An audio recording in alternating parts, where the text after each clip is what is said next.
don't always get to choose in this life, win and lose in this life, but I'ma prove in this life, we can move in this life. Veux-tu me parler un petit peu de c'est quoi tes plans pour la fin de semaine? Mes plans pour la fin de semaine? Ouais. Écoute, repos, en reconduction encore avec les locataires, fait que je continue là-dedans, parce que moi je repars en voyage le 4, fait que ça va être ça, un dernier gros rush pour finaliser ça. Quand tu pars en voyage, est-ce que tu times ça avec Fallon ou c'est vraiment tes voyages d'affaires? Là, il est timé avec elle, ouais. Ok, nice. Ouais. T'es souvent parti, hein? Pardon? T'es souvent parti en voyage pour... Pas de temps. Non? Ouais, tu trouves? Ben, je sais pas, non, mais c'est un Je suis questionnement. parti quand? Octobre-novembre, Ouais. puis là, février, ouais. Ah, c'est pas Puis là, je retourne en mars. C'est-tu quelque chose que tu veux faire de plus en plus, voyager? J'ai beaucoup trippé avant COVID. Puis quand que la COVID est arrivée, là, ça s'est perdu. Fait que j'avais un condo en Floride, j'y allais souvent. Puis le COVID est arrivé, fait que tout le monde était stand-by, on pouvait plus sortir, même le soir après 8 heures. Là. Fait que cette passion-là, elle s'est perdue, parce que je voyageais 5 fois par année. Puis là, elle commence à revenir tranquillement. Nice. J'ai hâte de partir, mais je ne trippe pas 100% encore. Non? Je suis bien chez nous quand même. Ah ouais? Ouais, c'est ça, je suis bien chez nous, Chambly, dans ma maison. Ouais, t'habites à Chambly. C'est ça. Fait que non, je suis très bien là. Puis, c'est quoi le genre de voyage que tu fais? C'est-tu plus comme... Habituellement, c'est tout inclus. Ouais, OK. Puis là, j'ai loué un condo un mois au Mexique. Ouais, fait que là, il y a toute la sécheuse pour le frigo. Fait que, un petit peu différent qu'un resort quand même. Là, t'es on your own. C'est différent, puis tu peux sortir plus. Yep. Fait que, il y a des resorts, il faut que tu fasses attention. Moi, quand je loue un resort, si je sors pas de la porte, puis je suis rendu direct dans la ville, je loue pas. OK. Je loue pas. Je te donne un exemple, je sais pas moi, il y a plusieurs années, Holguin, Cuba. Ouais. Si tu veux sortir du resort, mais tout est à genre 45 minutes. Là. Ouais. Fait que c'est vraiment poche. Fait que ça prend le taxi tout le temps. Puis moi, j'aime mieux marcher. Fait que j'aime ça vraiment sortir de l'hôtel, aller prendre mon café avec la population qui est là, puis locale. Cool. Puis profiter, ouais. Puis dans le resort, c'est pas... oui, tu vis la vie de la plage, la mer, puis toutes ces choses-là, mais c'est pas pareil comme quand tu sors, puis tu te mêles à la population, puis leur 100%. Train de vie est différent puis tout là. C'est pas le même genre de voyage. C'est pas la même chose, pas pantoute. Fait que moi j'aime ça visiter. J'aime bien mieux visiter qu'être sur la plage. OK. Ouais, ben je pense pas un gars de plage, moi. Non, moi aussi je me tanne quand je me rends dans un resort, même juste une semaine, mais j'essaie de me booker des excursions pour sortir le plus possible parce que si tu fais 3-4 jours de plage, tu t'écrases, tu bois de l'alcool puis tu manges comme un porc. C'est ça. Qu'est-ce que tu reviens fatigué, tu prends une autre semaine de repos. Ouais, c'est ça. Ouais. All right, Patrick. Bienvenue au podcast On Jase Business. Hier, j'ai rencontré Fallon Jean, qui est ta conjointe. Ouais. J'ai été, dans le fond, introduit par Sophie Bernet. Donc, vous deux, elle m'a dit qu'il faudrait que tu passes au podcast Fallon et justement Patrick. Je veux dire, les deux ont des parcours vraiment incroyables. Fait que j'aimerais juste que tu commences par ça. Tu me présentes un peu t'es qui, qu'est-ce que tu fais, puis ton background. À la base, maintenant, je suis investisseur immobilier à temps plein, mais je viens d'une famille d'agriculteurs, fait que j'ai toute ma jeunesse... Non, je t'écoute, excuse-moi. Okay. Oui, toute ma jeunesse, j'ai passé ça dans les champs, à la ferme, puis on cultivait beaucoup, fait que j'ai travaillé fort. À un moment donné, il y a eu une étape que je fais comme, oui, c'est ça que je veux faire, je veux suivre les traces de mon grand-père, puis j'ai étudié là-dedans, j'ai lâché l'école, fait que sur secondaire 4, j'ai fait un DEP. DEP en horticulture maraîchère écologique. Fait que je voulais faire de l'exploitation dans les champs, mais sans produits chimiques comme mon grand-père l'utilisait, à grande échelle. J'ai parti ma compagnie je ne me souviens plus en quelle année, j'avais 17 ans. Je suis rendu à 50, fait que ça fait une couple d'années.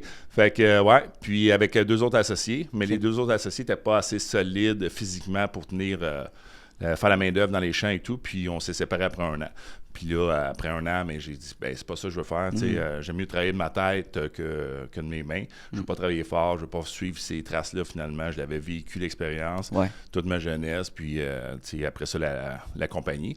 Puis, un jour, il y a une opportunité avec le Journal de Montréal sur la livraison de nuit, fait que distributeur. Puis, j'avais un de mes amis qui faisait ça, fait qu'il travaillait juste 3 heures par jour. Puis le salaire était bon.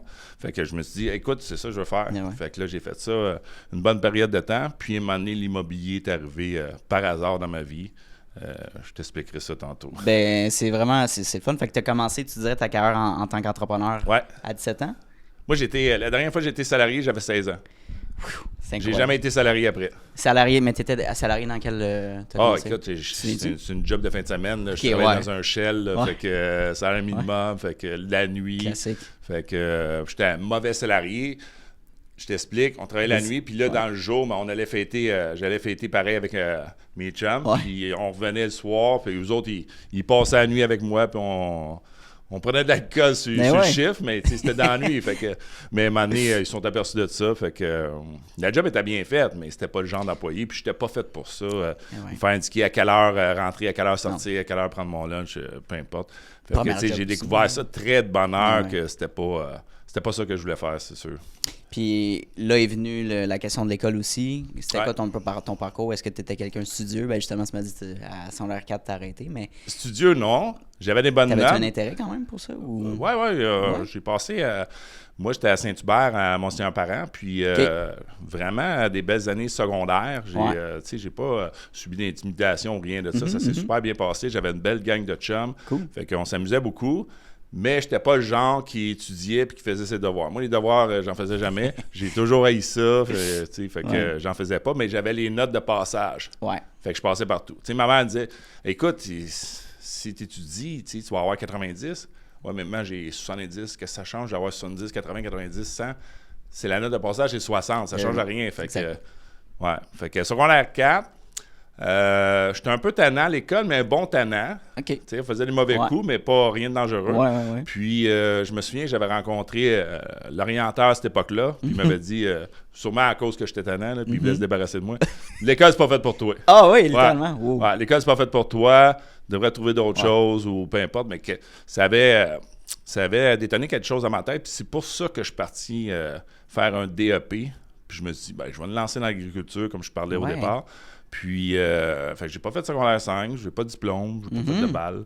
Je regrette pas ça non plus. Non, c'est ça. Non, dans mon cheminement, quand je regarde ça aujourd'hui, à l'âge de 50 ans, je dis pas que l'école, c'est pas important. Mais ça dépend de ce que tu veux faire. Moi, dans mon cheminement immobilier, de toute façon, à l'école, au secondaire, puis même je serais passé à l'étape du cégep, je serais pas plus avancé en immobilier. Tu sais, j'ai commencé de bonne heure dans l'immobilier, mais je l'ai appris sur le tas, puis après ça, il y a eu des formations. Mais l'école ne m'a pas apporté quelque chose de significatif pour faire de l'immobilier ou devenir un entrepreneur. C'est pas une place où ils t'apprennent ces choses-là. Là. Mais non, c'est des compétences que tu apprends sur le terrain, littéralement. Exactement. Là. Puis, est-ce que tu as eu des mentors, des gens qui t'ont accompagné justement pour l'immobilier par rapport à te former? Tu sais, au départ, quand je parlais tantôt, j'ai commencé l'immobilier par pur hasard. Moi, j'ai habité dans des logements. Tu sais, je viens d'une famille pas pauvre, mais on habitait dans des logements. On n'avait pas de maison. Puis quand j'ai décidé de partir, moi, je suis parti à 19 ans, je me suis dit, jamais de ma vie, je vais louer un logement. J'avais déjà une conjointe à cette époque-là. Fait que j'ai commencé à louer des maisons parce que je n'étais pas assez riche pour en acheter une. Fait que je louais. Deuxième maison, mais c'est ça qui est arrivé. Le propriétaire, il a vendu la propriété, puis j'ai reçu un avis de devoir quitter 6 mois plus tard. À la fin du bail, il ne renouvelait pas le bail. Fait que là, j'ai sécurisé ma famille par rapport à l'argent, mais pas par rapport au toit. Fait que là, qu'est-ce que je fais? Fait que faut que je cherche une propriété. Fait que là, je suis seul pourvoyeur à ce moment-là. Je fais de l'argent, oui, mais pas assez pour m'acheter une maison. Fait que c'est là que l'immobilier a tombé. Puis là, par hasard, c'est exactement. Parce que je me suis dit, si je trouve un duplex ou un triplex, je vais avoir 2 locataires qui vont venir m'aider à payer. Fait que je ne serai pas tout seul, puis je vais habiter dedans. Oui, je vais habiter dans un logement, mais la propriété va m'appartenir. Puis c'est comme ça que j'ai trouvé, puis j'ai commencé à 24 ans, éventuellement, dans l'immobilier par pur hasard. Personne dans ma famille en faisait. Je connaissais pas ça. Il n'y avait pas vraiment de livres, je pense, à l'époque. Internet venait d'arriver. Là, on se place en quelle année? 99. 99, mon année de naissance. Fait que c'est vrai, non? Puis au Québec, c'est ça. Je pense que l'entrepreneuriat en général, je sais pas si... Aujourd'hui, c'est très glamour. Ouais. Tu sais, vraiment, tout le monde veut se partir à son compte. Puis on voit juste le beau côté, le jet privé, l'argent infini, les beaux voyages. C'est quoi la réalité? Ben la réalité, c'est pas ça. La réalité, là, on parle des plus jeunes, puis toi, t'es jeune, là, tu sais. Tout ce qu'on voit sur les réseaux sociaux, devant le char de luxe, le jet privé, tu sais, souvent, c'est juste des images pour venir pimper ta réputation. Mais en réalité, c'est pas ça. Tu sais, c'est un voile. Quand tu vas fouiller quand tu vas fouiller sur la personne, là, Ouais. tu t'aperçois que c'est autre chose. Le lifestyle qu'il veut propulser sur les réseaux sociaux pour se montrer tellement hot, il n'est pas vraiment là. Fait qu'il faut faire super attention, surtout des jeunes qui voient ça. Il faut faire « Hey, Chris, l'immobilier, jet privé, des affaires de main. » Non, on n'est pas là. On n'est pas là pantoute, là, à moins d'avoir des milliers de portes. Là, mais avant de t'acheter un jet privé, moi, t'appelais Grant Cardone. Ouais, c'est On ça. n'est pas là. Non, on n'est pas là. Fait que, tu sais, les réseaux sociaux, c'est ça que je trouve plate parce que ça donne pas la vraie réalité. Puis, tu sais, le conseil que je donnerais à tout le monde, ben, soyez fair aussi. Tu sais, lancez pas des étoiles dans les yeux des jeunes pour dire, ben écoute, regarde, voici mon lifestyle quand c'est pas ça. Mais c'est intéressant, puis on va pouvoir développer là-dessus, mais j'aimerais vraiment qu'on parle de ton livre en premier. Ouais. Donc, ici, on a Millionnaire, une porte à la fois. Justement, tu es rendu à combien de portes? 200 logements. 200 logements. Okay. 200 logements situés tout sur la rive-sud de Montréal. Cool. Puis pourquoi j'ai écrit ce livre-là, c'était pour venir inspirer le monde, parce que j'ai parti le groupe Les Inspirés de l'immobilier il y a un peu plus qu'un an.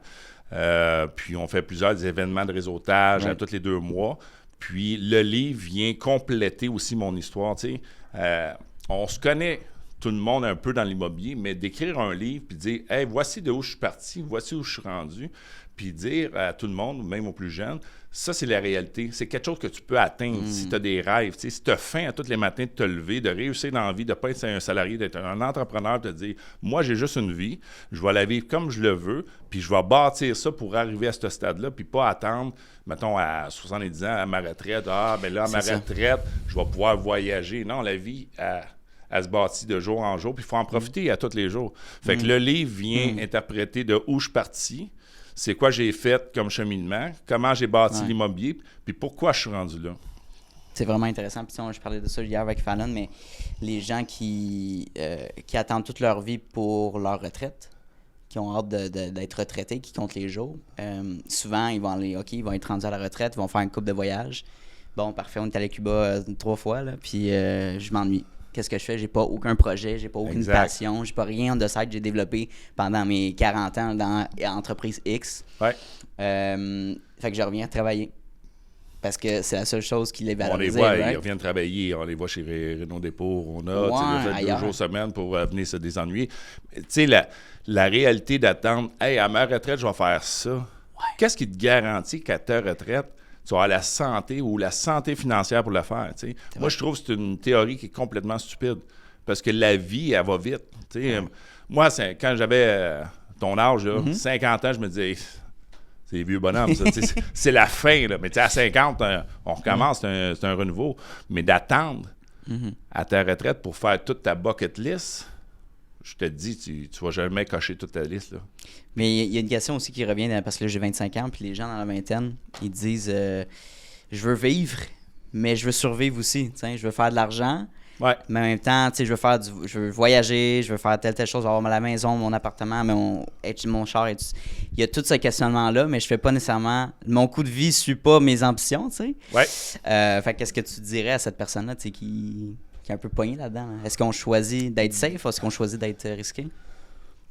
Je pense que c'est un mélange des deux. Ouais. C'est un mélange des deux, puis les rêves doivent se réaliser au moment que tu es capable de les réaliser. C'est sûr que si tu n'as pas d'argent dans ton compte bancaire, puis tu vas te financer la grosse télé puis les ameublements, puis tu mets ça sur 24 mois, c'est facile le crédit à cette heure, mais c'est une mauvaise chose parce que c'est toujours tu dépenses de l'argent que tu n'as pas. Fait que bâtis-toi une réalité. Fais-toi un tableau de rêve, mets-toi des bucket lists, mets-toi des points. Tu sais, l'immobilier, mettons 200 portes, c'est comme un gros éléphant. Ouais. Mais comment tu vas faire pour manger l'éléphant? Pour arriver là, parce que c'est une grosse montagne. Fait que si tu n'as pas des objectifs, des étapes, faut que tu mettes des étapes simples, 1% tous les jours. C'est quoi tu vas faire tous les jours pour te rendre là? Puis à un moment donné, tu vas arriver là. Puis entre ça, tu vas faire des bons deals, tu vas faire des bonnes opportunités, puis tu vas dégager du cash. Des flips immobiliers, ça peut être ça. Ça peut être des ventes de PA. Fait que c'est du cash que tu vas dégager rapidement qui va te permettre de faire certains rêves, de les réaliser. Puis le reste, c'est de l'acquisition à long terme. Parce que c'est comme un réel. Là. L'immobilier, tu achètes ça, surtout en date d'aujourd'hui, là, parce que ça prend beaucoup de mise de fonds. Ouais, c'est ça. Tu achètes ça pour plus tard. Toi, tu achèterais aujourd'hui, c'est pour dans 25 ans. Tu vas stabiliser, tu vas augmenter tes revenus, tu vas faire monter la valeur. Puis plus tard, oui, tu vas en profiter, mais tu vas en profiter beaucoup plus qu'un salarié qui est pogné avec un employeur. De toute façon, le salarié, qu'est-ce qu'il fait? S'il enrichit l'employeur, que lui va réaliser ses rêves. Lui, il va s'acheter un jet privé, peut-être. Exact. Grâce à toi, d'une certaine manière. Mais je pense que c'est pas tout le monde qui est fait pour être entrepreneur, mais je pense que presque tout le monde peut avoir des tendances intrapreneuriales. Dans une entreprise, avoir leur propre projet, puis de prendre l'entreprise du propriétaire comme la tienne. Oui. Pourquoi pas développer ces compétences-là? Ça va t'amener des opportunités. Puis même, OK, au pire, si tu l'as pas, ça, si t'es juste un employé, ta job, c'est ta job, mais on the side, qu'est-ce que tu fais?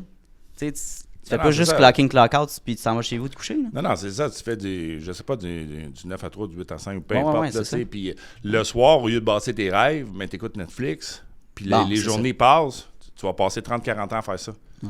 Puis là, à un moment donné, tu vas te dire, j'aurais dondu.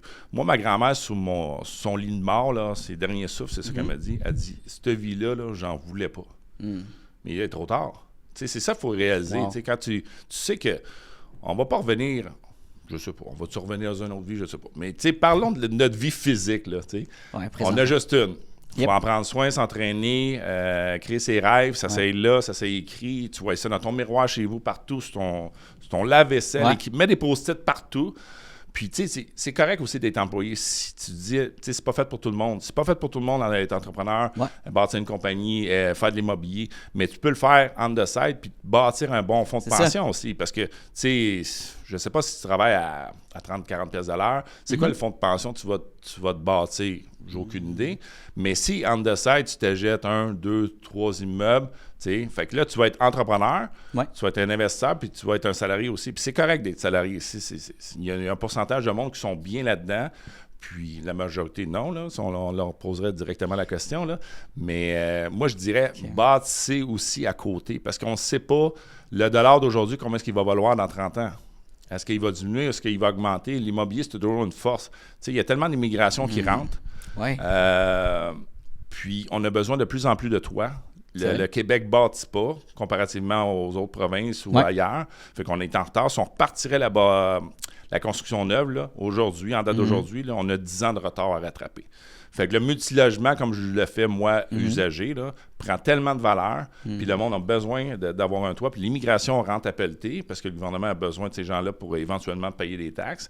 Fait que c'est une valeur sûre. C'est pas comme la bourse, c'est volatile. Ça, s'il y a une adresse, il y a un tas de briques, puis il n'y a pas personne qui va te le voler. Tu t'en occupes, tu fais ta gestion, tu collectes tes revenus, puis tu optimises tes revenus, puis ça va aller super bien. Oui. Est-ce que c'est justement pour ça que c'est un asset qui est physique, que tu peux le voir puis le toucher, que c'est quelque chose qui t'intéresse plus que la bourse, par exemple? C'est tangible? Oui, c'est tangible pour moi. Moi, la bourse, j'y connais un petit peu, mais je sais que c'est beaucoup plus volatile. Il y en a, oui, des multimillionnaires qui vont faire de l'argent, mais il y en a d'autres qui vont perdre beaucoup d'argent. Il y en a d'autres qui ont investi dans les monnaies électroniques, les cryptos et tout ça. Fait que c'est très volatile. Fait que de penser d'être millionnaire parce que tu as mis 1000$ là-dedans puis d'espérer que dans 6 mois, ça a grimpé à je sais pas quel montant, moi, c'est pas mon dada. Non, c'est ça. Non, c'est pas mon dada. L'immobilier, par contre, c'est concret. Comme je t'ai dit, il y a une adresse, un tas de briques, il y a des locataires. Puis pense-y, mettons un 6 logements, là. Ouais. Il y a 6 locataires qui vont aller travailler pour toi tous les jours pour mettre de l'argent dans ton pot à tous les premiers du mois. Puis toi, en tant que propriétaire, tu mets 0 à chaque mois pour payer tes hypothèques, tes assurances, parce que c'est tous les locataires qui vont faire ça. C'est ça la réalité. C'est comme avoir une grosse tirelire, là, puis c'est quelqu'un d'autre qui met de l'argent dedans, sauf toi. Ben, c'est vraiment bon. Fait que si tout le monde ça. comprendrait ça, des fois, je me demande pourquoi tout le monde n'en a pas au moins. Ben, c'est ça. Puis, tu sais, je t'ai expliqué, j'ai commencé en 99, sans éducation. Mes parents, il n'y avait pas d'immobilier, il n'y avait personne dans ma famille qui avait ça. J'ai pas lu de livre. L'éducation financière aussi, c'est important. Puis ça, initialement, tu ne l'avais pas. Là. Tu l'as appris par toi-même? Oui, je l'ai appris par moi-même. C'est sûr qu'après ça, j'ai suivi des formations à la MREX, avec les investisseurs immobiliers, parce qu'à un moment donné, quand tu vas aller à un autre niveau, c'était important de rencontrer aussi d'autres investisseurs, puis d'avoir des trucs, puis d'avoir aussi des formations. Le premier truc que je donnerais à quelqu'un qui voudrait commencer aujourd'hui, c'est prends 5 000 puis va te former. Ah oui, OK. Mais oui, c'est 5 000 pour aller te former, c'est 5 000 qui va peut-être te faire sauver 100 000 parce que tu as acheté une mauvaise propriété. C'est super important de savoir les équations, comment ça marche, la mathématique de tout un immeuble, les secteurs aussi où acheter, pas acheter. Il y en a d'autres qui sont friands d'aller acheter à Shawinigan ou Sorel ou whatever. Ouais. Pour moi, c'est pas des bons secteurs. Moi, j'investissais avant à Sorel, mais les immeubles montaient tellement peu de valeur que j'ai débarqué de là puis je me suis dit, j'aime mieux acheter, payer le double dans la région de Saint-Hubert à Longueuil, qui est de ma région, c'est plus proche de moi, mais qui vont prendre plus de volume. Ça va aller plus vite. Puis, est-ce que c'est le même conseil que tu donnerais à quelqu'un, justement, qui, mettons, je prends l'exemple de moi, qui a un intérêt pour ça, mais j'ai pas nécessairement intérêt d'avoir 200, 300 portes, c'est peut-être juste quelques blocs à la limite, là, mais juste pas avoir comme quelque chose de solide. De se former, de mettre une formation à 5 000 $ pour comprendre le fonctionnement? Est-ce que ça a la même valeur? Tu as besoin de comprendre la mathématique. Right, okay. Comment ça marche la mathématique d'un bloc, comment ça marche aussi un peu le financement. Tu n'as pas besoin de savoir tout à 100% parce qu'il va y avoir une équipe à un moment donné autour de toi, puis tu vas avoir des bons conseillers. Puis de venir te coller sur d'autres investisseurs qui réussissent, qui vont te donner des trucs, qui vont t'aider à l'occasion. Tu vas pouvoir les appeler, puis ils vont dire qu'est-ce que c'est faire dans telle situation, que ce soit avec un locataire, un financement ou peu importe. Mais oui. Okay. Moi, je pense que la base, c'est toujours ça. Mets 5 000 en formation, pars comme il faut, pars ton système aussi, même si tu veux... moi, j'appelle ça 2-3 immeubles, c'est un propriétaire de bloc. Un investisseur, c'est un PDG d'entreprise qui veut monter en nombre de portes. C'est vrai. Fait qu'il faut faire attention aussi parce que, mettons que tu veux garder, être encore employé, puis tu veux faire l'immobilier on the side, si tu veux être un propriétaire de bloc, mais souvent, le propriétaire de bloc va se brûler à faire ses rénovations par lui-même. Le soir, les fins de semaine, puis il va brûler sa vie familiale, il va tout brûler. Fait qu'il va finir par cette année, puis qu'est-ce qui va arriver? Ça va être des vendeurs motivés. Puis moi, j'aime ça, des vendeurs motivés, parce que c'est là que je rachète les propriétés, au bon prix. Tu peux négocier, I guess. Parce que oui, parce que là, le gars, il a mal à la tête, il veut sortir de là, puis il pensait pas que l'immobilier, c'était... Là, tu parles pour quelqu'un qui est un employé, mais si tu es un entrepreneur qui a déjà sa business dans un autre domaine, qui voudrait investir, c'est une autre situation, j'imagine? Même chose. Arrange-toi pas pour devenir un employé de tes blocs ou un homme à te faire de tes blocs. T'sais. Puis qu'est-ce qui peut causer ça, de devenir un employé de ces blocs? Mais quand tu n'as pas assez de portes, tu n'as pas assez de portes, tu n'as pas assez de revenus qui sortent de là. Fait que là, tu peux pas te payer quelqu'un pour aller faire tes rénaux, t'occuper des cadres, s'occuper de la gestion. Moi, je dirais, en premier lieu, si tu veux monter, tout dépendant des objectifs. Si tu veux t'acheter un triplex, gère-les ton triplex. Mais si tu veux t'acheter une quarantaine de portes, donne-la en gestion. Ça va être beaucoup plus facile. Tu vas te libérer du temps, tu vas te libérer de l'énergie.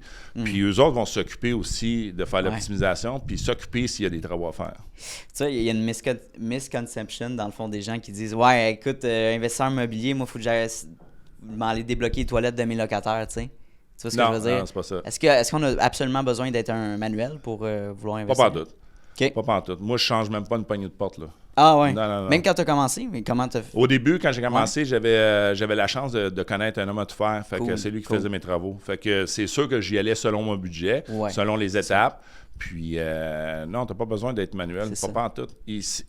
Ça, faut t'oublier ça. Cette croyance-là. Cette croyance-là d'aller déboucher. Mon locataire va m'appeler à 2h du matin. Ouais, c'est ça. Non. Ça arrive pas de toute façon. Moi, mon téléphone est fermé la nuit de toute façon. Fait qu'ils peuvent pas m'appeler. C'est bon. Une toilette bloquée. Est-ce que c'est vraiment une urgence? Non, ça peut attendre au lendemain matin. Puis le lendemain matin, tu envoies quelqu'un. Mais là, on rend de plus en plus responsables aussi les locataires. Il faut prendre en considération qu'on est en 2024. On loue un espace d'appartement à un locataire ou un couple, mais il faut les tenir responsables. Moi, j'ai une liste que mes filles font signer quand ils rentrent. Y a-tu toutes les moustiquaires, la céramique est-tu brisée, le comptoir est-tu endommagé, qui vont signer. Puis, du moment qu'ils vont m'appeler, s'il y a une céramique de brisée, là, ben, tu as signé il y a 2 mois, 3 mois, tu n'as pas brisé, tu as échappé ton chaudron. Là, on va rendre le locataire responsable. On va envoyer quelqu'un pour faire les travaux, mais on va jaser avec le locataire pour qu'il paye aussi ces travaux-là. Même chose, c'est quoi qu'il faut faire si une toilette est bloquée? On va lui donner des trucs. Quoi faire s'il y a un robinet qui coule? Où sont les valves de fermeture? Pour que le plus possible, le locataire s'est éduqué. Quoi faire quand il arrive un problème puis qu'il ne nous appelle pas à tous les jours? Moi, j'ai 200 logements, je l'ai dit tantôt, là, mais j'ai même pas un appel par jour. Là. Mais comme tu disais, c'est comme une entreprise. Si tu as un bloc, un Ciplex, ben, c'est 6 employés du bloc. Fait que de pas trop micromanage, de pas trop les contrôler puis de leur mettre d'être des leaders puis de comprendre le fonctionnement de leur logement, que ce soit les valves, que ce soit le fonctionnement de leur toilette puis la douche. C'est vrai, là. Puis du moment qu'ils sont éduqués au départ, écoute, il n'y a pas de gestion à faire avec ces locataires-là. Surtout des petits blocs. Tu sais, un 6 logements, là, tu n'as même pas besoin d'envoyer quelqu'un pour faire les nettoyages des portiques. Là. Si tu dis aux 2 locataires en haut, tu as cet espace-là, cet espace-là, toi, tu as l'autre, puis toi, en bas, tu as ça. Et, ça prend 5 minutes à faire. Là. Fait que tu n'as pas besoin de t'occuper de tout ça. Tu sais, à un moment donné, il ne faut pas qu'on soit responsable de tout en tant que propriétaire. Oui, on offre un espace à louer, on l'entretient, puis on fait l'optimisation des travaux à chaque année, mais il y a des choses aussi que le locataire doit faire. Il y a un sujet chaud, là, tu me diras si tu es à l'aise de parler de ça. La rénoviction. Oui. Qu'est-ce que tu en penses? C'est quoi ta perception par rapport à ça? Non, la rénoviction en 2024, peut-être avant, ça fonctionnait. Les locataires étaient moins au courant, mais il faut faire attention. Moi, ça n'a jamais été mon plan d'affaires parce que moi, c'est de l'acquisition du long terme. Fait que je détiens les immeubles pendant 20 ans. Fait que je sais éventuellement que mon locataire, il va partir. J'ai pas besoin qu'il parte là pour doubler son logement.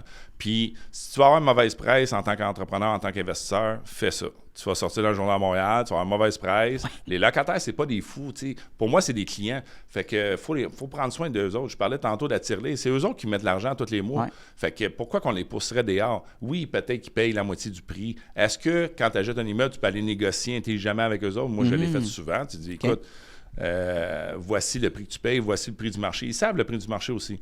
Qu'est-ce qu'on peut faire pour venir optimiser un peu sans donner juste 30 $ d'augmentation par année parce que tu ne vas jamais récupérer le marché.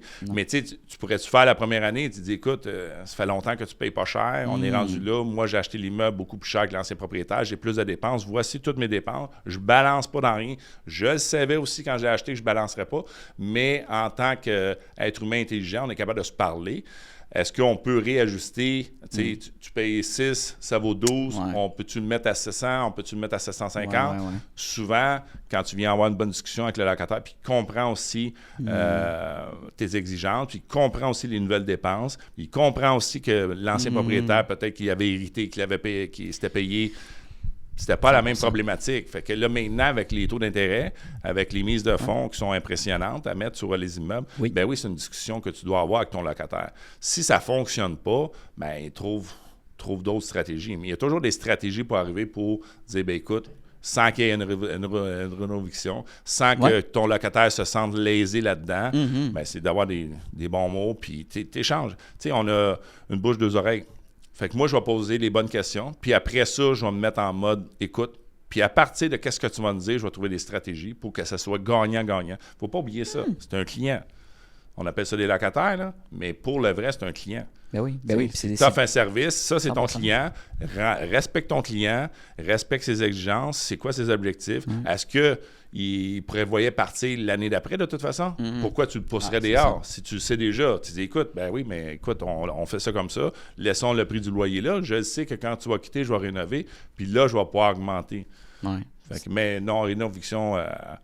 je le déconseille à tous les nouveaux investisseurs. Ben c'est ça. Tu sais, il y a l'aspect de l'être humain aussi là-dedans. Ben clairement. Moi, je suis locataire. Je me mets à leur place, là. Je suis locataire. J'ai un nouveau propriétaire qui arrive avec ses lunettes fumées, qui veut me pousser dehors. Hey, c'est pas le fun, ça? Ben non.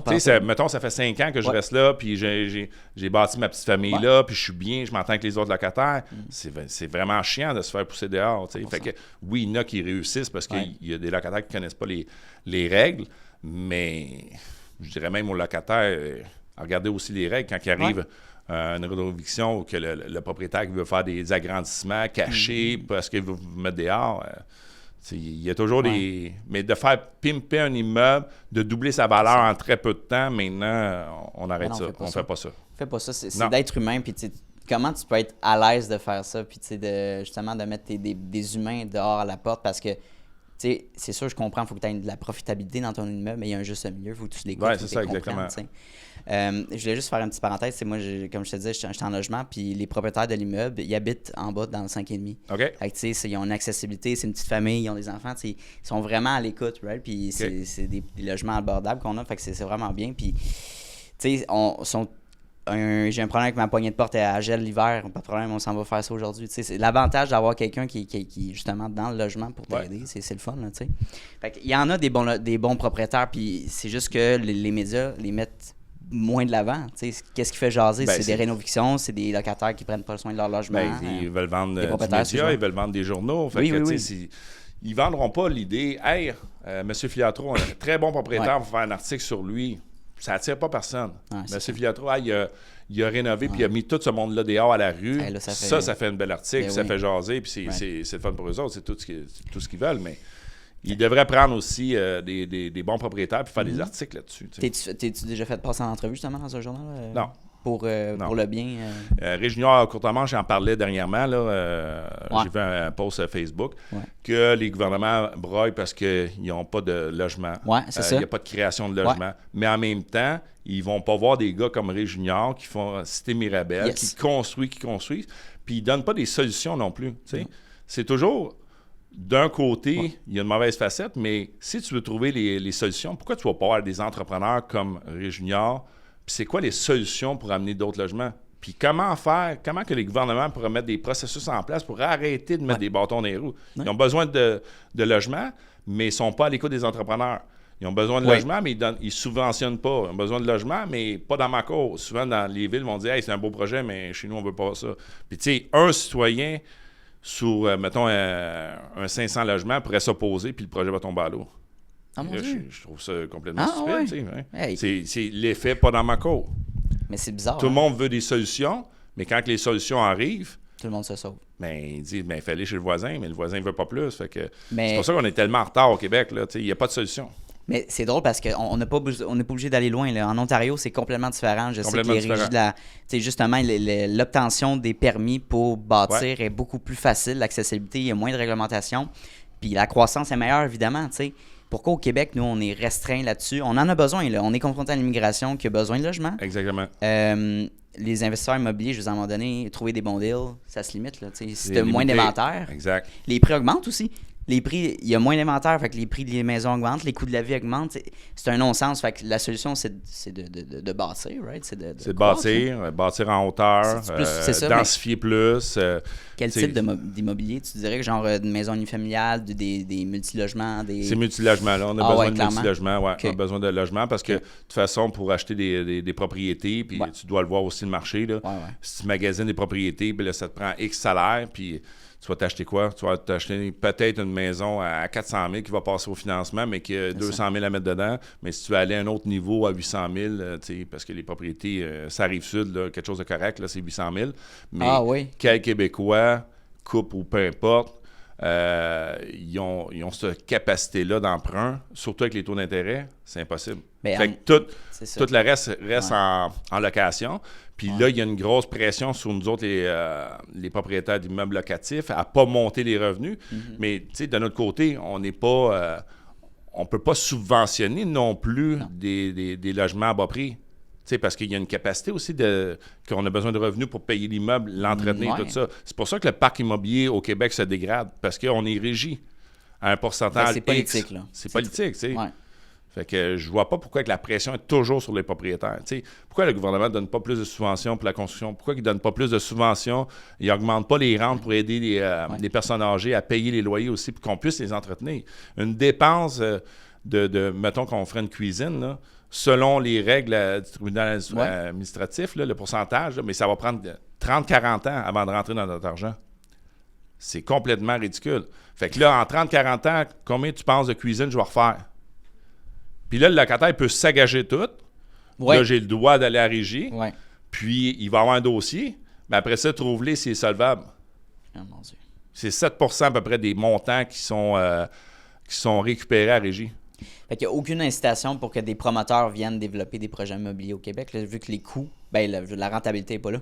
La rentabilité n'est pas là. Fait qu'ils vont investir dans d'autres provinces. C'est sûr. Exactement. C'est vraiment... Il y a trop de règles. Trop de règles. Non, c'est vraiment... en tout cas, mais c'est un milieu qui est intéressant, puis on gravite là-dedans. Notre génération aussi va savoir... Écoute, je te donne un petit exemple. Mon demi-frère et sa conjointe, ils font les 200 000 ensemble. Ils sont pas capables de s'acheter quelque chose. Puis c'est 2 professeurs. C'est 2 bons travails stables, mais ensemble, ils font peut-être 100 000. Puis tu peux rien t'acheter à 100 000, même à 2. Là. À moins que tu t'éloignes vraiment, là. Tu es obligé d'être en location ou en condominium locatif, tu sais. Non, exactement. Fait que, tu peux faire un bon revenu, Mais là, en même temps, si ton bureau de crédit dit, ben là, toi, pas tu as la un char capacité. 800$, l'autre, un char Ouais, 700$, ouais. ça vient réduire ta capacité d'emprunt qui est quasiment nulle après. Tu peux rien t'acheter. C'est fou comment c'est rendu. Oui, c'est rendu cher, mais il faut qu'il y ait des incitatifs aussi pour aider ce monde-là à trouver des propriétés, mais surtout pour les logements sociaux. Puis quelqu'un qui investit dans son premier projet immobilier, est-ce que c'est plus accessible que d'acheter, mettons, un condo ou d'acheter une maison parce que c'est une propriété à revenu, finalement? Moi, je te dirais, tu sais, un gars comme toi, tu me parlais tantôt avant de commencer, peut-être un triplex, propriétaire occupant. Ah. Moi, j'irais tout de suite dans un 5 logements et plus. Ah, Pourquoi? oui, OK. Parce que un 5 logements et plus, la façon que les banques le calculent, Ouais. est différent d'un 3 ou 4 logements. C'est complètement différent. Fait que ça va être plus facile d'acheter un 5 logements. Peut-être que ça va prendre plus de mise de fonds, Ouais. mais malgré tout, il y a des triplex qu'on est quasiment rendu au prix des 5 logements. Là. Fait que des fois, de prendre un 5 logements peut-être plus âgé, être propriétaire occupant, l'occuper, mais tu vas avoir 4 revenus qui vont rentrer. Tandis que tu vas prendre un triplex, tu vas avoir 2 revenus qui vont rentrer, tu vas sûrement prendre le plus grand des logements, Ouais. qui va couper sur ton revenu locatif. Ouais. Puis avec ton hypothèque, tes taxes, ça va quand même te coûter de l'argent à tous les mois. Puis Le but d'être propriétaire puis de l'occuper en plus, Ouais. ben moi je pense c'est de minimiser ta sortie de fonds à tous les mois. C'est sûr, c'est de minimiser. Fait qu'un 5 logements et plus, c'est complètement différent les calculs bancaires. OK. Plus facile, moi je trouve. Fait que moi j'irais là-dedans. Ben, clairement, une formation parce que je pense que j'ai certaines connaissances que j'ai pas, là, clairement, en immobilier. Fait que de comprendre ce fonctionnement-là, parce que autrement, si tu me l'avais pas dit, je serais allé vers un duplex, même d'un triplex, whatever, parce que ma capacité, tu sais, d'acheter, right? Mais Ben, ça dépend. Tu sais. C'est ça. Si c'est au prix du marché, je Ouais. te dirais va chercher un 5 logements. Mais si tu dégottes Ça un dépend. duplex, un triplex qui est, je sais pas moi, 100 000 en bas de qu'est-ce Ouais. que c'est vendu dans le secteur, Le saut là, c'est dessus. un bon deal, saute dessus. Parce que tu viens de faire un profit à l'achat de 100 000. Fait qu'en tant que tel, tu l'as pas dans tes poches, mais dans les livres, tu viens de faire 100 000. Puis on entend souvent le dicton location, location, location. Ouais. C'est vrai? Est-ce que c'est. Oui, c'est plus que vrai. 100%, C'est sûr ouais. que je te parlais de Sorel tantôt. C'est ça, ouais. Les valeurs augmentent très peu. OK. Peut-être c'est plus élevé à ce temps-ci, en 2024, mais Ouais. il y a moins d'investisseurs, c'est une classe ouvrière, c'est une ville un peu plus pauvre. Les jeunes ne restent pas dans Sorel, fait qu'ils quittent souvent vers Montréal, la Rive-Sud. Ouais. Fait que oui, j'aime mieux investir dans des... Première couronne à Montréal. Moi, Montréal, j'aime moins parce que... L'île, là, tu parles de l'île de Montréal? Ouais, Ouais, OK. c'est traverser Ouais. mes gars, pour moi, parce que mon parc immobilier est sur la Rive-Sud, fait que j'aime mieux me concentrer sur la Rive-Sud, première couronne. Fait que Ouais. Longueuil-Saint-Hubert, c'est la première couronne. Uh-huh. J'investis pas dans Montréal. Pourquoi? Parce que juste traverser des fois le trafic, tu sais, même s'il y a 20 km à faire, ça peut prendre 1 heure, 1 heure et demie, Yes. parce qu'il y a tellement de trafic. Puis mes hommes à tout faire perdraient tellement de temps à aller pense faire pas l'entretien, réparation. Ben ouais. Puis mon entrepôt, moi, est à Longueuil. Fait que tout est Ok. proche. Tout est proche. Fait que c'est... Fait que plus la banlieue de Mais Montréal. la là, localisation, les oui, ouais, parce que les investisseurs de Montréal, ils vont aller dans des secteurs chauds, c'est ça. souvent proches des bouches de métro, Ouais. parce que les valeurs locatives sont plus élevées, Ouais. c'est plus accessible. Tu sais, Montréal, le monde a moins d'autos, fait que C'est proche vrai. d'une station, ça se loue beaucoup plus vite, ça se loue plus cher, puis c'est un plus. Ah, c'est un intéressant. un gros plus, ouais. Non, mais moi, j'ai habité 10 ans à Laval, puis là, j'ai fait 3 ans que je suis à Montréal. Puis OK. j'aime bien Laval, tu sais, c'est pas aussi congestionné que Montréal. Non. Il y a des beaux développements qui se font aussi, là. Fait que, tu sais, potentiellement, ça serait un marché qui serait à développer. C'est une première couronne aussi, Laval. Là. Oui. C'est Ouais. ça. Oui, non, c'est ça. Ça serait intéressant à faire. Puis là, ben, j'aimerais juste savoir un petit peu, en 2024, en début, là, on est 1er mars. C'était quoi tes objectifs, que ce soit financier, tes objectifs, tes goals pour 2024? Ben, je commence à regarder de plus en plus le terrain. Fait que j'ai acheté en novembre passé du terrain à Châteauguay. Fait que du terrain, on sait que c'est ça qui est le plus qui va devenir de plus en plus rare. Fait que là, on parle de construction, on est en retard sur la construction. Fait que ces entrepreneurs-là, ils vont avoir besoin de terrain. Fait que dénicher des terrains dans des bons secteurs aussi. Puis qu'on sait qu'on peut développer. Fait que oui, j'irai vers du terrain. Luc Poirier fait quoi? C'est ça, s'il achète des terrains. Il fait juste du terrain. Right. Luc Poirier n'achèterait jamais d'immeuble à l'âge qu'il est rendu. Il l'a fait, il ne veut plus rien faire parce que c'est trop rigide. Il y a trop de conséquences à ça, trop de gestion. Fait qu'il achète du terrain puis il fait des super bons coups. On l'a vu encore dernièrement. Fait que, le terrain, c'est l'art là, qui s'en vient. Là. Si je comprends bien, tu achètes des lots de terrain puis tu les revends à des promoteurs? Tu peux les développer. OK. Tu peux les changer, changer le zonage et tout. Ouais. Puis là, faire augmenter la valeur. Puis après ça, oui, le laisser à un entrepreneur qui va le développer puis monter un immeuble à revenu dessus. Mais oui, le terrain, on le sait, on parlait de première couronne, fait que dans mon secteur Longueuil, il y en a de moins en moins. Fait que les terrains valent de plus en plus cher, puis ils vont en avoir besoin de toute façon. Fait qu'aussitôt qu'ils vont repartir les nouveaux programmes pour la construction, puis ça recommence, là, ils vont changer les programmes, ça va valoir une fortune. Très cool. C'est sûr, ça va valoir une fortune. Non, c'est vraiment intéressant. Fait que si tu veux tasser sur un Bitcoin ou tu veux tasser sur un terrain, t'es mieux de tasser sur un terrain bien localisé, d'attendre 2 ans, puis d'après moi, tu vas faire beaucoup plus d'argent. Pour un nouvel investisseur immobilier, tu pourrais-tu expliquer, parce que les jeunes, je vais t'expliquer un petit peu les personnes qui écoutent au podcast, c'est des 18 à 25 ans, bon, dans la vingtaine, qui s'intéressent à ce domaine-là, surtout. Puis ça serait, d'identifier c'est quoi tous les types d'investissements immobiliers qu'on peut faire. On a parlé des blocs, on a parlé des condos, whatever, des maisons, puis tout ça. Puis les terrains. Donc, juste me décrire un peu les choix que tu as quand tu veux te lancer en investissement. Dans l'investissement immobilier, là, on parle de multiplex. Ouais. Fait que oui, ça peut être un duplex, triplex, comme tu parlais tantôt. Moi, je favorise les 5 logements et plus. Si tu veux augmenter plus vite ta valeur puis aller à un autre niveau. Tu peux faire du flip immobilier. Flip immobilier, je ne le ferai pas sur des maisons. Mais je ferai un flip, mettons, sur un 5 ou 6 logements. Faire attention aux rénovations. Tu peux acheter un immeuble, on a acheté dernièrement un immeuble qui était déjà à moitié vide. Fait que là, c'est facile de venir faire un flip parce que tu as 3 logements de libre.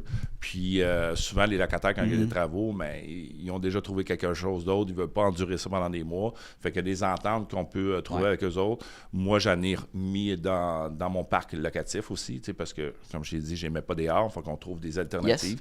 Puis oui, un flip. Dans le multilogement, c'est le fun. Cool. À un autre niveau, tu peux être prêteur privé pour le multilogement. Ah, OK.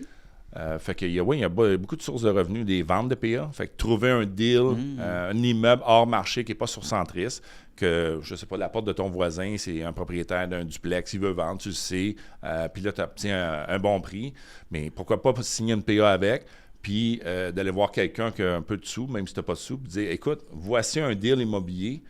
Puis je vais te revendre mes droits de la PA. Très cool. C'est sûr qu'il y a une façon de faire là, sur la PA pour céder les droits, mais tu peux céder les droits. Fait que là, tu n'as pas besoin d'avoir d'argent, tu n'as pas besoin de t'impliquer, tu n'as pas besoin d'aller au financement, tu n'as pas besoin d'avoir un bon crédit, tu as juste besoin de trouver un deal puis de le repasser à quelqu'un d'autre pour une couple de mille de plus. C'est comme un peu du courtage immobilier ou c'est pas tout à fait la même C'est chose? limite, oui. C'est comme ça aligne, hein? C'est comme ça aligne, ouais. C'est intéressant parce que je pense qu'il y a quelqu'un dans mon réseau qui fait ce genre de service-là. Mais ouais, OK, ben je te laisse continuer. Ah oui, c'est là, je veux savoir pour les flips, est-ce que c'est... J'ai vu passer ça l'année dernière, il y a une loi qui est passée, je pense que tu as le droit à 1 ou 2 flips par année. Bien, ça prend de la licence d'entrepreneur, c'est sûr, faut que tu fasses attention. Oui. Mais, tu sais, sur les flips, est-ce qu'il y a vraiment une règle pour limiter? C'est sûr que si... La plupart du monde, là, quand ils faisaient des flips, là, c'est parce qu'ils le faisaient sur, mettons, une maison. Ils achetaient une maison. Disaient que c'était leur maison, mais c'était vraiment un flip déguisé. Puis là, ils le revendaient. C'est peut-être, la loi d'après moi s'applique là. Mais si, si tu le passes comme étant un flip, tu as fait un gain en capital, tu avais une licence RBQ pour le faire, moi, je pense pas qu'il y ait un nombre limité. Là. OK, c'est ça. Parfait. C'est juste une petite... Fait que là, OK. Fait que tu as dit les prêts, puis ensuite, c'était quoi? La suite des investissements qu'on va on a fait le tour. Prêt privé, multilogement, ça peut être des flips de PA, des flips de multiplex. Cool. Puis, moi, j'ai entendu parler des terrains. Oui, chalet locatif. Chalet locatif, toutes des bonnes. Chalet locatif, est-ce que c'est bon autant que pendant la COVID? Je pense que ça a redescendu parce que la COVID, personne ne pouvait sortir, puis là, ça s'est mis à monter en fou, puis tout le monde voulait du chalet locatif. Il faut juste voir quel secteur. C'est proche d'un lac. Souvent, qu'est-ce qui se loue bien, c'est des 5 chambres et plus. Ah ouais. Ça se loue bien. Faut que ça soit cossu. Le monde aime ça. Les jeunes comme toi aiment ça. Vidéo, TikTok après pour montrer le lifestyle. Puis on partageait ça avec 15 autres personnes. Puis c'est correct aussi. Ça fait une belle fin de semaine, le spa, le lac et tout. Mais un petit chalet, mettons, 2 chambres, je pense pas que ça se loue très bien. Okay. Est-ce que ça se loue aussi bien que pendant la COVID? Je pense pas non plus. Je pense qu'il y a des baisses là, dernièrement. Cool. Le monde, ils peuvent voyager. Ils peuvent faire ce qu'ils veulent. Là. Qui veulent voyager, tu veux dire comme... Ben, tu sais, quand on était dans la COVID, là, ils louaient des chalets locatifs. Oui, parce qu'on ne pouvait pas voyager.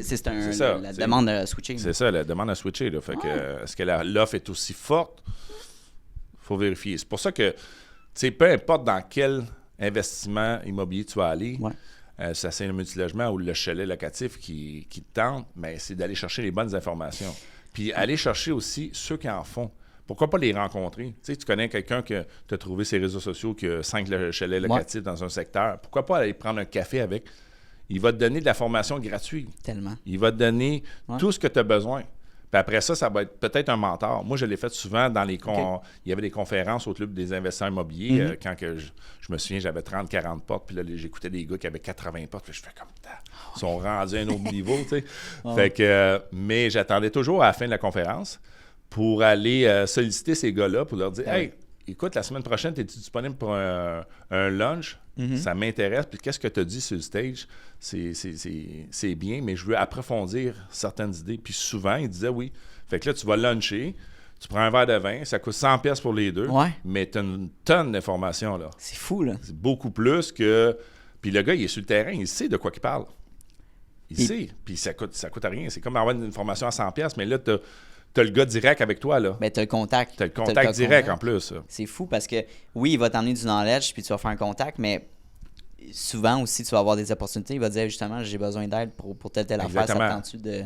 Puis, n'importe quel investisseur au Québec, là, même un gars comme moi, là, ça me fait plaisir que, toi, tu nous sollicites un messenger, un texto, un appel, puis tu dis, écoute, j'ai une question. C'est sûr qu'on aime ça redonner de toute façon. Moi, j'aime ça redonner. C'est pour ça que j'ai écrit le livre aussi. C'est une façon 100%. De redonner. Parce que le livre, c'est au prix que ça coûte de l'écrire, c'est pas rentable de toute façon. Là. On fait pas ça pour faire de l'argent, là, mais c'est pour redonner. C'est redonner quelques trucs. Puis oui, moi, ça me fait plaisir de partager plein d'idées. Je me souviens, une conjointe à l'époque m'avait dit « Pourquoi, Pat, tu donnes tous tes trucs immobiliers quand tu as payé pour? » Oh, c'est intéressant. Ouais, mais parce que ça me fait plaisir de les partager. Puis même si je t'les donne, tu les feras peut-être pas de toute façon. T'sais, il faut... ça prend quelqu'un qui va être allumé, qui a faim, qui va dire « Ben moi, je vais réussir, puis c'est ça que je vais faire. » Là, à ce moment-là, je suis capable de te suivre étape par étape. Puis selon... Je vais te conseiller selon... ma capacité de répondre à tes questions, c'est qu'est-ce que j'ai appris sur le terrain, puis comment je visualise ça aussi, le projet, parce que moi, je vais avoir une idée différente de la tienne, tu sais. Puis là, je vais amener des points, tu vas dire, OK, j'ai jamais pensé à ça. Fait que c'est super important de venir se coller sur... tu as 10 portes, va pas te coller sur le propriétaire qui a un duplex. Tu as 10 portes, va te coller sur le propriétaire qui a 50-60 portes. Puis la journée que tu vas avoir 50 portes, va te coller celui qui a 100 portes. T'sais, toujours celui qui a plus d'expérience. Il va peut-être pas t'amener les meilleures stratégies, mais il va t'amener les bonnes stratégies. C'est sûr. Ça s'adapte aussi à l'entrepreneuriat. Apprends des meilleurs. Apprends des meilleurs. Les 5 personnes qui t'entourent, tu vas devenir cette personne-là aussi. Là. J'avais une question intéressante, puis je pense que tu pourrais me donner ton opinion là-dessus. Pour le partnership, les gens qui n'ont pas nécessairement les moyens financiers, fait qu'ils se mettent avec une autre personne qui l'a, ou quelqu'un qui est manuel puis l'autre qui ne l'est pas. C'est quoi ton opinion? Partnership, c'est obligatoire, je pense. D'autant plus parce que les mises de fonds, on en parlait tantôt, sont très hautes. Ça prend aussi l'opinion de l'autre personne. Fait que 2 têtes, c'est mieux qu'une. Puis, pour choisir un bon partenaire, là, c'est pas compliqué. Là. Tu rencontres, mettons c'est une fille ou un gars, peu importe, mais tu rencontres l'autre personne qui vit dans son couple aussi.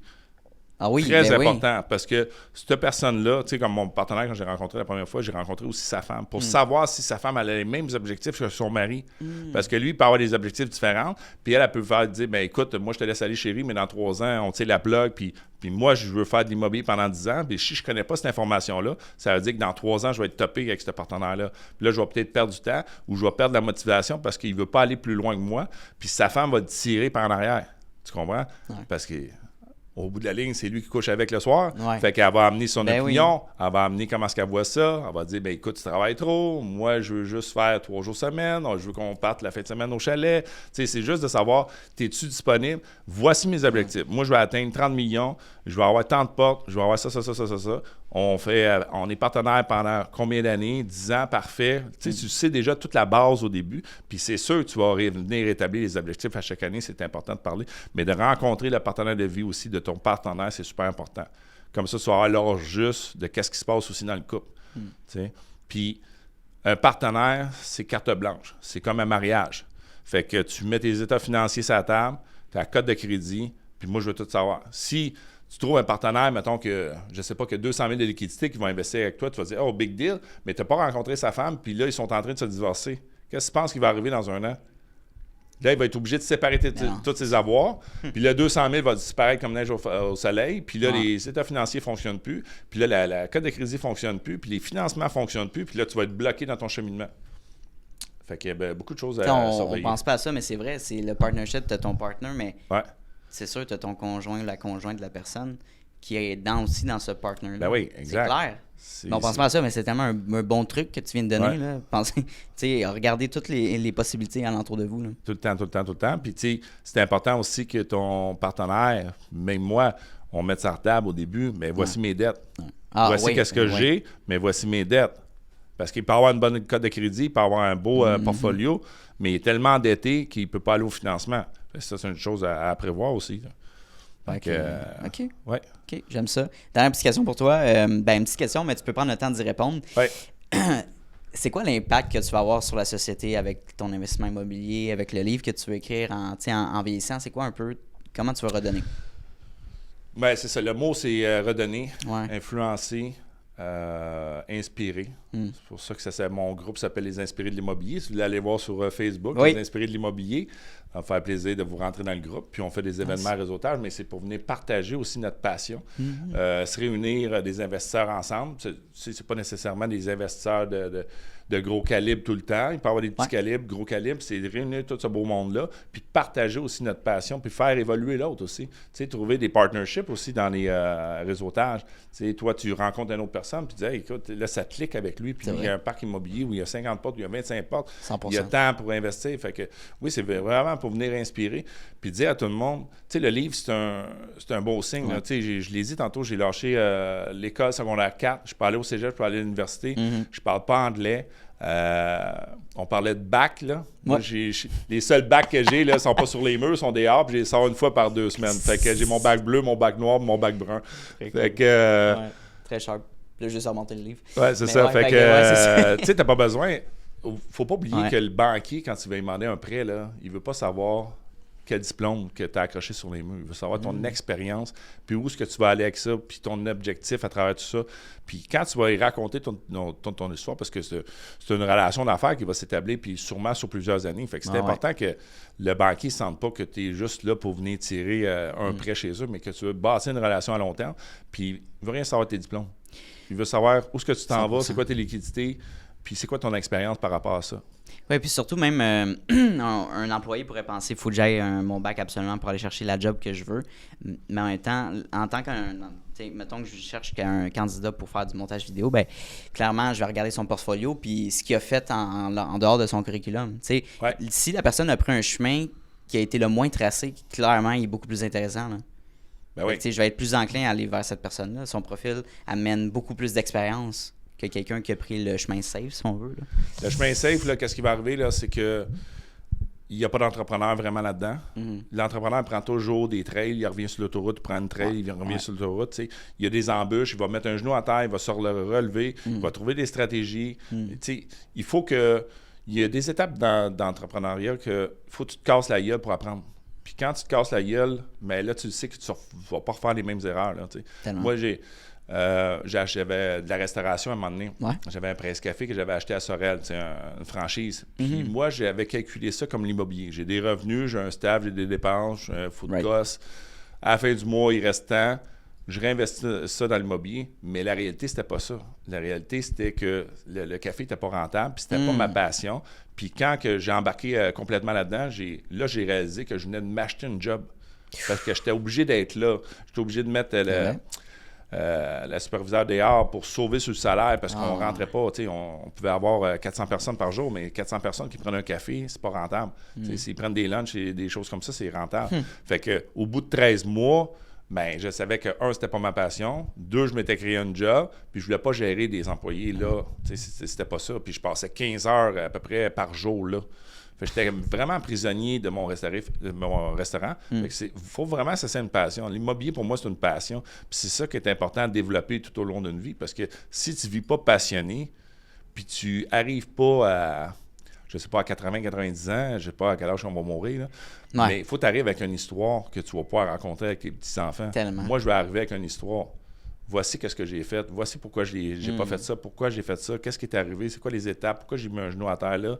Fait que, mais là, tu as une belle histoire à raconter. C'est vrai, parce que si tu te mets dans cette position, hey, grand-papa, qu'est-ce que t'as fait dans ta vie, tu sais, ou, tu sais, t'as fait quoi? Là, ben, j'ai travaillé pendant 50 ans à telle place, puis j'ai pris ma retraite, puis ok, tu sais. Mais c'est comme, ouf. Puis là, en disant ça, c'est sûr que t'as du moins des regrets, parce que tout le monde a des projets personnels de passion qu'ils auraient voulu développer, mais qui l'ont pas fait par peur, par risque, par X nombre de raisons. Là, j'ai une petite dernière mini-question pour toi, mais est-ce que tu es un lecteur? Comme tu écris des livres, clairement, mais est-ce que tu lis des livres aussi? Oui, j'en lis. J'en ai beaucoup. J'ai lu à moitié, je recommence, je lis au complet. Ouais. C'est quoi ton livre qui t'a le plus marqué, disons? Moi, je te dirais Voir grand de Luc Poirier. Ah ouais? Ouais. Celui-là, il est facile à lire. C'est une personnalité publique québécoise. C'est quelqu'un que j'admire beaucoup. J'ai rencontré à plusieurs reprises. Fait que moi, j'aime mieux les livres d'entrepreneurs québécois qui réussissent, comme Ray Junior, Courtemanche aussi. Puis tout ce monde-là que du monde des États-Unis, que je comprends pas leur réalité, que c'est pas le même marché, c'est pas la même chose. Fait que oui, ils vont avoir des bons trucs, mais c'est surtout, tu sais, les livres, là, quand tu lis des livres comme ça, c'est de venir développer ton mindset. Puis dire, hey, écoute, lui, il a réussi. Pourquoi qu'il a réussi? Voici pourquoi dans son livre. Un peu comme Millionnaire, une porte à la fois, c'est que j'explique dans mon livre. C'est pourquoi que je suis parti de là sans éducation, puis j'ai monté à 30 millions d'actifs dans l'immobilier sans rien connaître. Bien, c'est réalisable pour tout le monde. Puis là, ça vient influencer aussi ton jugement, puis dire, mais c'est vrai, pourquoi pas moi? Pourquoi pas moi? 100%. Tout le monde est capable. Tellement. Écoute, Patrick, j'ai vraiment aimé notre discussion aujourd'hui. Merci encore de ton passage au podcast. Merci à toi de l'invitation. Ça me fait un grand plaisir. Hey, salut, ça fait déjà la deuxième fois qu'on se voit dans cette même vidéo-là. Donc, merci de ton attention, puis merci de ta discipline, parce que c'est un mince pourcentage des gens qui sont capables d'écouter du début de l'épisode jusqu'à la fin. Donc, merci beaucoup de ta discipline. Ça démontre énormément de motivation de ta part et bien sûr d'un aspect important de l'entrepreneuriat que oui, la motivation c'est important, mais la discipline c'est encore plus important. Donc, merci de ton attention. La meilleure manière que tu peux me repayer pour ce podcast-là, vu qu'il est accessible à tous et gratuit, il va rester gratuit. Ça, c'est important. Notez-le à quelque part. Je tiens qu'il reste gratuit, accessible à tout le monde. En fait, c'est tout simplement de repartager le podcast dans des Instagram Stories, d'en parler avec tes amis, d'envoyer le lien à tes amis. Hey, Mathis, va donc écouter cet épisode-là. C'est super intéressant. Ça vaut de l'or. Puis, ça va me permettre d'aller faire croître le podcast à un niveau exponentiel. Donc, merci beaucoup pour ton aide et ton intérêt pour le podcast. Et bien sûr, on se revoit la semaine prochaine dès jeudi midi pour un nouvel épisode. Donc, bonne journée à toi.